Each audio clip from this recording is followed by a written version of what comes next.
How to download YouTube video on iPhone. Hello guys, this is Atticus and welcome back to another tutorial video.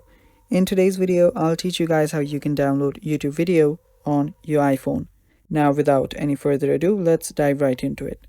First of all, open up your YouTube. Now make sure that you're logged into your account.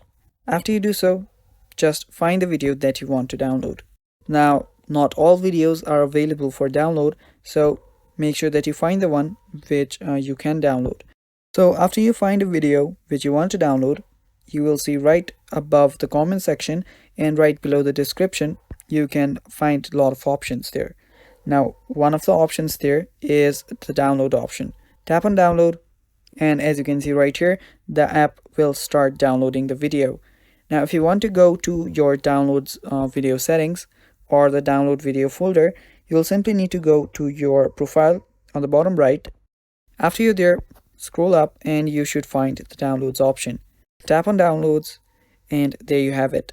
Now here you can find all of your downloads, and if you want to edit the settings of your downloads, tap on the three dots on the top right and you'll find the settings. Tap on settings and there you go. Now these are the videos or these are settings for the videos that you can watch offline. Now, as you can see right here, they will provide you with the recommended for downloads. You can simply turn this off if you don't want to, and you can see the download quality. Now, if you want the high quality, you will need to buy the premium version of YouTube. Now, you can also delete your downloads from here altogether. But yeah, that is how you do it, and that is all for the video too. Thanks for watching, guys. That is how you download YouTube videos on your iPhone. If you're new to app hacks, head down below and hit the subscribe button and stay tuned for more. Bye bye. Thanks for watching.